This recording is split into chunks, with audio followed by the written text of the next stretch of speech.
Hello दोस्तों, मैं हूं आपका मेंटर फ्रेंड मनीष पुरोहित और आज के इस वीडियो में हम बात करने वाले हैं मिसाइल्स के बारे में। अगर हम तोप से फेंक रहे हैं, अनपावर्ड है यानी बस जो स्पीड से फेंका है वही उसके पास स्पीड है, अनगाइडेड है, वो खुद से डिसाइड नहीं कर सकता कि कहां जाकर उसे गिरना है। जिस एंगल पे फेंका तो प्रोजेक्टाइल के जैसे जाएगा और कहीं जाके टकरा जाएगा, हम उसको कहते हैं शेल। अगर एरोप्लेन से छोड़ा जाए, अनपावर्ड है तो जो एरोप्लेन है उससे उसको बस गिरा दिया गया है, अनगाइडेड है मतलब जब छोड़ा जाएगा तो बस ट्रेजेक्ट्री को फॉलो करेगा और जाकर गिर जाएगा, उसको कहते हैं बॉम्ब। अगर किसी पर्टिकुलर लॉन्चर से फेंका जाए लेकिन उसके पास खुद का प्रोपल्शन है, यानी खुद कुछ इंजन को फायर कर रहा है, प्रोपेलेंट को बर्न कर रहा है, बट स्टिल अनगाइडेड है, मतलब यूं छोड़ा है तो यूं जाएगा और कहीं जाके टकरा जाएगा, उसको कहते हैं रॉकेट।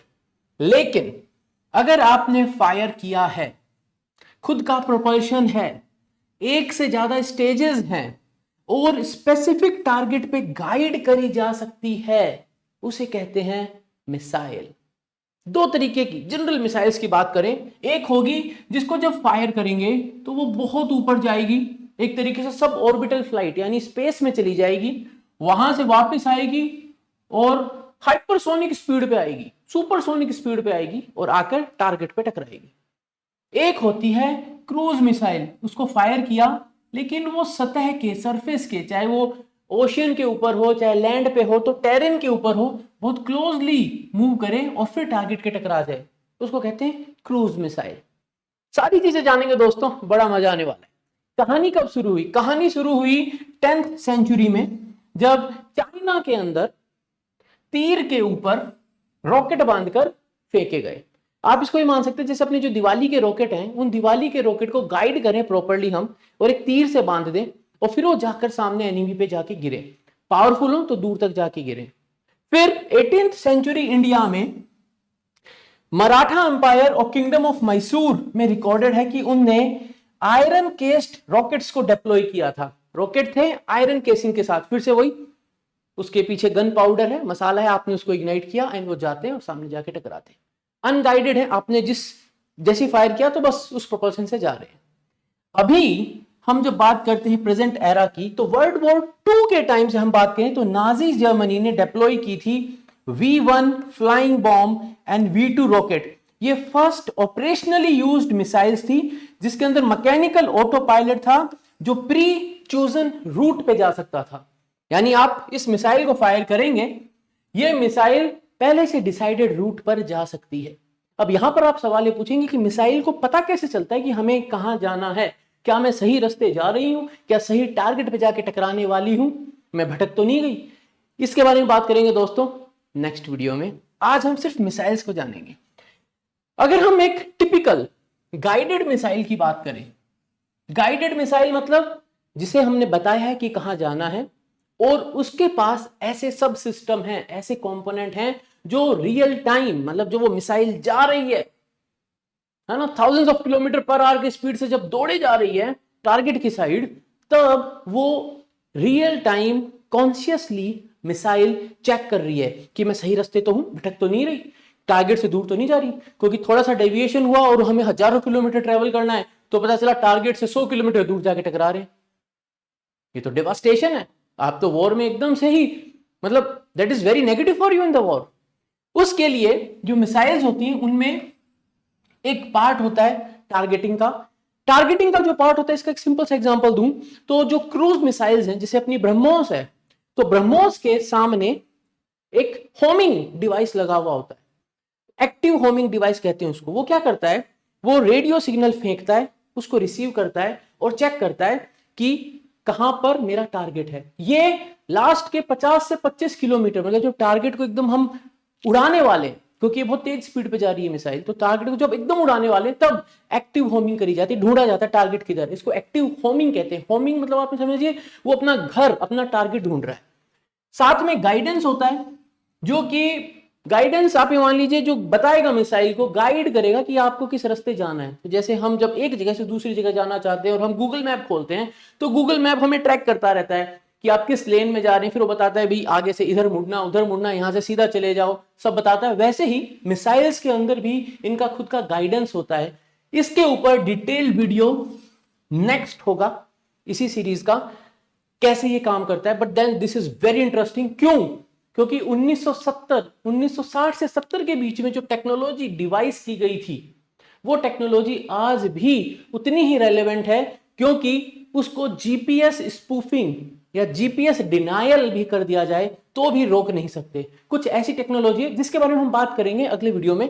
आज मिसाइल्स को समझते हैं। फिर होता है इनके अंदर इनका वॉरहेड, बारूद, बॉम्ब जो भी ये लेके जा रहे हैं। तो ये कुछ भी हो सकता है, ये न्यूक्लियर वॉरहेड हो सकता है, ये सिंपल एक वॉरहेड हो सकता है, काफी भारी भरकम बारूद लेके जाए, क्योंकि जब ये टारगेट पे जाएंगे वहां पे इनको ब्लास्ट होकर टारगेट को उड़ाना है। बट यहां तक पहुंचाने के लिए इनके पास होता है इंजन। तो आप ये मान लीजिए जो इंजन होता है, ये फ्लाइट सिस्टम है पूरा। तो इंजन जो होता है, जैसे हम बात करें बैलिस्टिक मिसाइल्स की, जो मैंने बताया था ना, जो लॉन्च होते हैं फिर ऑलमोस्ट स्पेस में जाते हैं फिर वापस आते हैं, वो जो बैलिस्टिक मिसाइल्स होती हैं उनके अंदर रॉकेट टाइप का इंजन लगा हुआ होता है, solid motor, liquid propulsion type का। लेकिन जो क्रूज मिसाइल्स होती हैं इसके अंदर जेट इंजन भी लगे हुए होते हैं। अभी जो रिसेंट रिसर्च चल रही है वहां पर एयर ब्रीदिंग सिस्टम्स डिजाइन करे जा रहे हैं। एयर ब्रीदिंग सिस्टम मतलब जो हवा आ रही है उसी हवा को यूज करके, जेट कुछ वैसा ही करते हैं लेकिन उससे भी ज्यादा मोर एफिशिएंट होते हैं एयर ब्रीदिंग सिस्टम, उनको डिजाइन किया जा रहा है जो कि यूज करी जाएंगी मिसाइल्स के अंदर। ये सब आने वाले वीडियोस में अपन डिस्कस करेंगे डिटेल में दोस्तों। फाइन, अब यहां पे मैं बताता हूं जो मैं आपको होमिंग की बात कर रहा था। तो ये मिसाइल है, इसके यहां पर होमिंग डिवाइस लगा हुआ है। ये जो होमिंग डिवाइस है ये एक्टिवली अपने टारगेट को ढूंढता है। इसके पास खुद का रडार है, खुद का सिस्टम है जो सिग्नल भेज के सिग्नल को रिसीव करके चेक कर सकता है इंडिपेंडेंटली कि मेरा टारगेट कहां है। तो एक तरीके से कह सकते हैं कि टारगेट को इल्यूमिनेट कर देता है, टारगेट चमकने लग जाता है इसके सामने। एक होती है semi active homing. Semi active homing में क्या होता है, जो लॉन्च व्हीकल है वो ट्रांसमिट करता है सिग्नल और उससे जो टारगेट है वो इल्यूमिनेट होता है, टारगेट उससे चमकता है और वो इंफॉर्मेशन जो है वो मिसाइल लिसन करता है, यानी ये सिर्फ रिसीव कर सकता है, सिर्फ सुन सकता है। इस केस में ये पहले आवाज लगाता है और फिर आवाज को सुनता है। आप ये मान लीजिए तो इसने सिग्नल भेजा और उसको सुना, जैसे ही पता चला हाँ वहां पर है टारगेट, बूम, इसके अंदर यहां पर सिग्नल कोई और भेज रहा है बट ये सुन रहा है एंड ये टारगेट को इल्यूमिनेट करता है। टारगेट इसके सामने एकदम क्लियर चमकता है एंड देन ये गाइड करके उसके ऊपर अटैक करता है। एक है पैसिव होमिंग। इसका मतलब इसके पास खुद का कुछ भी नहीं है, इसे कोई ना कोई बताएगा, इसके पास खुद का कुछ भी नहीं है एंड इंफॉर्मेशन जो है वो टारगेट से हम एक्सट्रैक्ट करते हैं। जैसे कि हम टारगेट से उसकी हीट या फिर जो इंफ्रारेड की फॉर्म में होती है वो, या फिर विजिबल लाइट में वो दिख रहा है क्या, उस इंफॉर्मेशन को हम एक्सट्रैक्ट करते हैं। मतलब हम इन दोनों में हमें कह रहे हैं हम सीक करते हैं, हम ढूंढते हैं, टटोलते हैं, यहां पे खुद से, यहां पे किसी और की मदद से। बट यहां पर हमारे पास इंफ्रारेड जो हीट का सिग्नेचर है, हम उससे टारगेट को देखते हैं एंड देन बूम। तो ये होती है पैसिव होमिंग। ये कुछ तरीके हैं जो दिमाग है एक तरीके से कह सकते हैं मिसाइल का, कि मिसाइल किस तरीके से अपने टारगेट पर जाके टकराता है। लेकिन स्टिल क्वेश्चन इज कि अगर हम बात करें 1000 किलोमीटर दूर जाके टकराने की, तो जो 1000 किलोमीटर का डिस्टेंस है, बीच में समुद्र है, फिर लैंड आ गई, मान लो एक पहाड़ भी आ गया, तो उसमें क्या होगा। मतलब मान लीजिए मैंने किसी क्रूज मिसाइल को, यहां पे बताता हूं, क्रूज मिसाइल को मैंने फायर किया, क्रूज मिसाइल को मैंने लॉन्च किया, तो वो जब जा रही है, मान लो रास्ते में पहाड़ है, वो पहाड़ को क्रॉस करेगी, फिर वो धरती के ऊपर सरफेस पे जा रही है, फिर मान लो समुद्र आ गया, समुद्र के ऊपर जा रही है और फिर जाके टारगेट को बूम कर रही है। ये कब कैसे किया जाता है ये भी बताएंगे अपन दोस्तों, राइट। अब मैंने बोला मिसाइल को जब हम फायर कर रहे हैं तो उस वक्त मिसाइल को फायर करने में वो पावर देता कौन है, तो द एक्चुअल मसल जो उस मिसाइल को इतनी ताकत देती है वो कौन है, तो वहां पर हमारे पास सॉलिड मोटर होती है, यानी प्रोपेलेंट सॉलिड फ्यूल के फॉर्म में होता है। तो सॉलिड प्रोपेलेंट जो रॉकेट होते हैं, जैसे हमारे लॉन्च व्हीकल में सॉलिड मोटर लगी हुई होती है साइड में, जैसे LBM-3 के साइड में 2-2 लाख किलो के सॉलिड बूस्टर्स लगे हुए होते हैं, वैसे सॉलिड मोटर होती है। खास बात क्या है, इसकी बर्न रेट बहुत तेज होती है, ये थ्रस्ट बहुत ज्यादा जनरेट करता है और हाईली रिलायबल होता है, यानी एक बार आपने इग्नाइट किया तो पूरा जलेगा भी, बहुत तेज भी चलेगा, हाईली रिलायबल है और खूब अच्छा धक्का देगा, यानी आप बहुत जल्दी एक्सेलरेट कर पाएंगे। फिर हमारे पास लिक्विड प्रोपल्शन है। लिक्विड प्रोपल्शन की खास बात क्या है, ये हमारे कंट्रोल में होता है, हम इसको कंट्रोल कर सकते हैं, हम फ्लो को कंट्रोल कर सकते हैं। हम अगर इन बॉल्स को कंट्रोल कर लें, खोले बंद करें, तो हम प्रोपल्शन सिस्टम को कंट्रोल कर सकते हैं। ये है लिक्विड प्रोपल्शन। तो लिक्विड प्रोपेलेंट रॉकेट होते हैं, यहां पर हमारे पास फ्यूल होता है, ऑक्सीडाइजर होता है। ये लॉन्गर रेंज मिसाइल्स में यूज होता है। ये हाईली स्टेबल है, इजियर टू मेंटेन है और रैपिड डिप्लॉयमेंट के लिए हम इसको यूज करते हैं। फिर हमारे पास है जेट इंजन्स, टर्बोजेट, टर्बोफैन। ये यूज होती है मोस्टली क्रूज मिसाइल में। क्यों? क्योंकि सिंप्लिसिटी है, फ्रंटल एरिया कम है एंड ये हवा ब्रीद करती है जो एटमॉस्फेयर की है उससे, एंड देन उस हवा को ये ब्रीद करते हैं, कंप्रेस करते हैं और उसको यूज किया जाता है प्रोपल्शन के लिए, प्रोपेलेंट के कंबशन के लिए। यहां पर जो इससे भी हाईली एडवांस्ड वर्जन है उसको हम कहते हैं, जो एयर ब्रीदिंग प्रोपल्शन हम जिसकी बात करें वो इससे भी हाईली एडवांस्ड होता है, थोड़ा सा अलग डिजाइन होता है, जो अभी इंडिया भी टेस्ट कर रहा है लॉन्च व्हीकल्स के लिए भी और मिसाइल्स के लिए भी। उसके अंदर भी यही होता है, बट इससे ज्यादा स्लीक डिजाइन होता है, ज्यादा बेहतर डिजाइन होता है।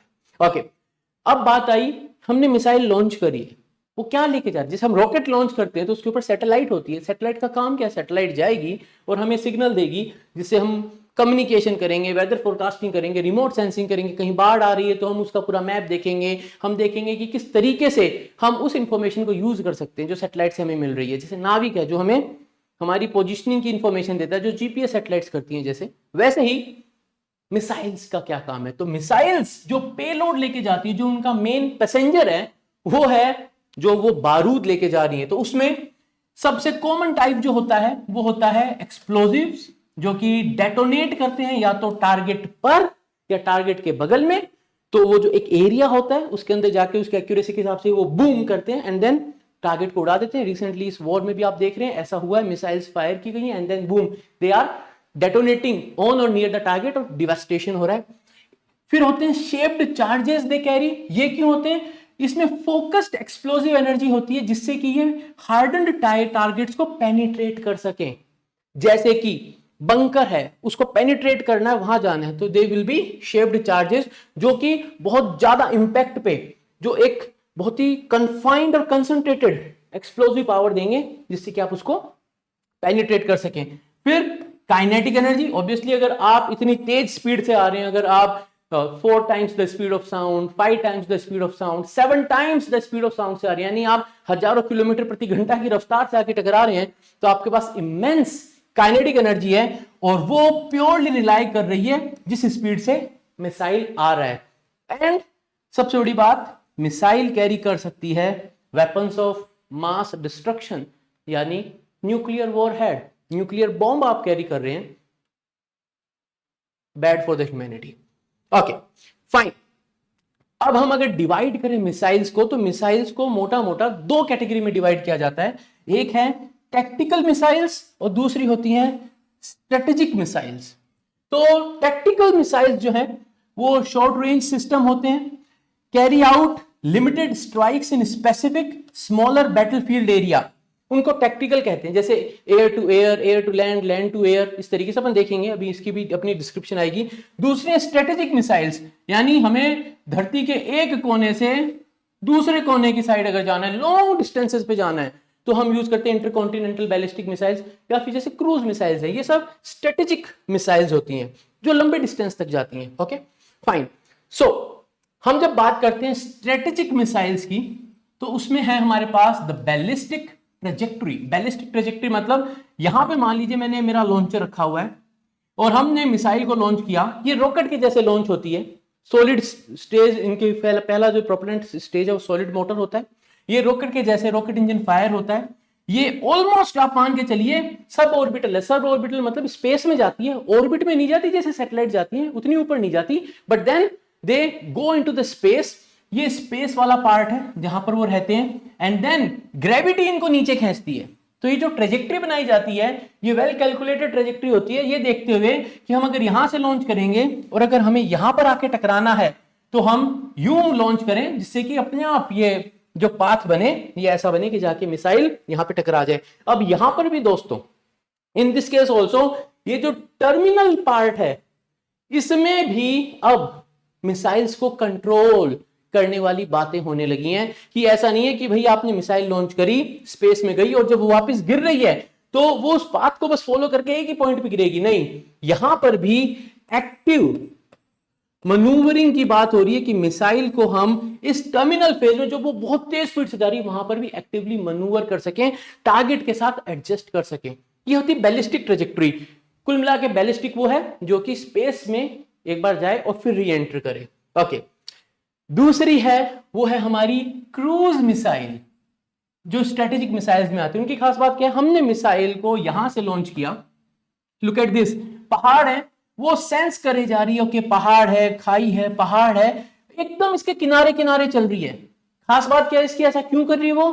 क्योंकि वो रडार को चकमा देना चाहती है। रडार जो है, जब ऐसी कोई मिसाइल को आप फायर करेंगे रडार उसको इजीली पकड़ लेगा क्योंकि वो रडार के ऊपर बहुत क्लियरली विजिबल होगी। लेकिन जब मिसाइल एकदम सरफेस के पास पास चल रही है, एकदम सटक के सरफेस से, तो उसको रडार नहीं पकड़ पाता। क्रूज मिसाइल की खास बात यह है। तो यहां पर आपका सवाल यह आएगा, क्रूज मिसाइल एक तरीके से ऐसे ऑपरेट करती है जैसे कि आप मान लीजिए मेरी आंखों पे पट्टी बांध दी जाए और मुझे ब्रेल समझ में आती है, तो मैं हाथ फेर फेर कर पढ़ूंगा कागज को और समझूंगा अच्छा क्या लिखा हुआ है। उसी तरीके से इन मिसाइल्स के अंदर ऐसे सब सिस्टम लगे हुए होते हैं जो इस टेरेन को पढ़ते रहते हैं हर वक्त और डिसाइड करते रहते हैं कि हम सही रास्ते जा रहे हैं। ऐसा नहीं होगा कि वो मिसाइल आके यहां पे इस पहाड़ से टकरा जाएगी। लेकिन फिर से बता रहा हूं होता कैसे है, उसके लिए आपको ये सीरीज पूरी देखनी पड़ेगी। ओके, एटमॉस्फेरिक फ्लाइट होती है, कांस्टेंट पावर जनरेट करते हैं इनके अंदर जो इंजन लगे हुए हैं वो। यहां पर क्या होता है, कांस्टेंट पावर जनरेशन नहीं होता है। ये जो पार्ट है इस पार्ट में कोई पावर जनरेशन नहीं है और यहां पर ग्रेविटी नीचे खींच रही है। ओके, फिर रडार को चकमा देते हुए they move towards the target. अब यहां पे फिर से मैं बोल रहा हूं, टारगेट की बात हुई, एक्टिव होमिंग हो सकती है, वो टारगेट को ढूंढे। मतलब मान लीजिए मैंने क्रूज मिसाइल को लॉन्च किया और ये सरफेस है, वो सरफेस के पास पास पास पास चली, यहां पर मेरा टारगेट है और टारगेट को उसने ढूंढा एंड देन हिट किया। That's what I am talking about, जब वो टारगेट को ढूंढ के बूम टारगेट को उड़ा रही है। ओके फाइन, अब हम बात करते हैं टैक्टिकल जो मिसाइल्स होती हैं। तो टैक्टिकल मिसाइल्स का जो मैट्रिक्स है उसके अंदर हमारे पास है एयर टू एयर, हमारे पास है एयर टू लैंड, हमारे पास है एयर टू शिप, यानी हवाई जहाज से हमने मिसाइल छोड़ी, हवाई जहाज से हवाई जहाज को उड़ाया, जेट से जेट को उड़ाया, एयर से हमने लैंड पे अटैक किया, एयर से हमने शिप उड़ा दी। सी के अंदर चले जाएं। सिमिलरली हम लैंड से बात करें तो हम लैंड से एयर, लैंड से लैंड एंड लैंड से शिप। तीसरा हमारे पास जो है ये लॉन्च प्लेटफॉर्म्स हैं। तीसरा हम शिप से मिसाइल लॉन्च करें for air, the target is in air, ship से लॉन्च करें for the target that is on land, ship से लॉन्च करें for the target that is another ship. तो ये टैक्टिकल है, यानी ये ऐसे नहीं है जो बहुत दूर दूर तक जाएंगे, ये उस क्लोज्ड स्फीयर के अंदर ऑपरेट कर रहे हैं। क्विकली एनिमी सामने है, टारगेट सामने है, एडवर्सरी सामने, उड़ाओ, ये वो वाला काम करने वाले हैं। ओके, टैक्टिकल स्पॉटलाइट, तो हम जब बात करें तो हमारे पास एंटी शिप मिसाइल्स होती हैं, हमारे पास एंटी टैंक मिसाइल्स होती हैं, इंडिया के आर्सेनल में भी ये सारी मिसाइल्स हैं, हमारे पास सरफेस टू सरफेस मिसाइल्स होती हैं। तो ये जो पार्ट है ये टैक्टिकल मिसाइल्स वाले सेगमेंट में आता है। And then obviously we have air to air one, जो हमारे फाइटर जेट्स के ऊपर फिक्स हो जाती हैं एंड देन टारगेट को हम लॉक करते हैं and then we fire the missiles. Okay, जब हम एयर डोमिनेंस की बात करते हैं तो हमारे पास, जैसे मैं भी बोल रहा था, एयर टू एयर है, तो we are targeting the adversary, firing the missile and then boom, total air dominance हम जिसको कहते हैं। एयर टू सरफेस है, जैसा रिसेंटली अभी देखा गया है कि इस वॉर के अंदर कंप्लीट एयर डोमिनेंस रखा ईरान के ऊपर and they were firing missiles और उनके जो सिस्टम्स थे उनको एकदम कंप्लीट खत्म कर दिया। And then surface to air, we are launching the missile from the surface while the target is somewhere in the air, तो वो होती है सरफेस टू एयर। तो these are the different tactical missiles. ये बात आप समझिए, स्ट्रेटेजिक एंड टैक्टिकल का जो डिफरेंस है। ओके, सबसे बड़ी बात, कहानी यहां खत्म नहीं होती। अब इंसान जो है वो बात कर रहा है कुछ ऐसे मिसाइल्स की जिनको लॉन्च किया जाएगा धरती से उड़ाने के लिए सैटेलाइट्स को। अब आपको लगेगा कि ऐसा हो चुका है, तो दोस्तों ऐसा है कि भारत भी मिशन शक्ति के नाम से एक मिशन ऑलरेडी कर चुका है, एक ऑपरेशन कर चुका है, जहां पर हमने ये डेमोन्स्ट्रेट किया कि हम सैटेलाइट को उड़ा सकते हैं। एंटी सैटेलाइट मिसाइल या एंटी सैटेलाइट वेपन जो हमारे पास है उसको हम लॉन्च करके we can target a specific satellite in the orbit. So ये सब बातें दोस्तों मिसाइल्स के बारे में। अब यहां पर जो नेक्स्ट वीडियो आएगा उसमें हम बात करेंगे कि how the missiles know where they are going, और क्या वो गलत रास्ते तो नहीं जा रही, how they know that they know the target. So दोस्तों अगर ये वीडियो पसंद आया और अगले वीडियो के लिए आप एक्साइटेड हैं तो बेल आइकन जरूर से दबा देना, नोटिफिकेशंस चालू कर देना, लाइक जरूर कर लेना, सब्सक्राइब नहीं किया तो चैनल को सब्सक्राइब भी कर लेना, एंड कमेंट सेक्शन में जरूर से बताना कि which particular segment you want me to touch upon, किस स्पेसिफिक टाइप के बारे में आप मुझसे जानना चाहेंगे नेक्स्ट से नेक्स्ट वीडियोस में, and I will have the complete series for you. मिलेंगे अगले वीडियो में दोस्तों, तब तक के लिए जय हिंद।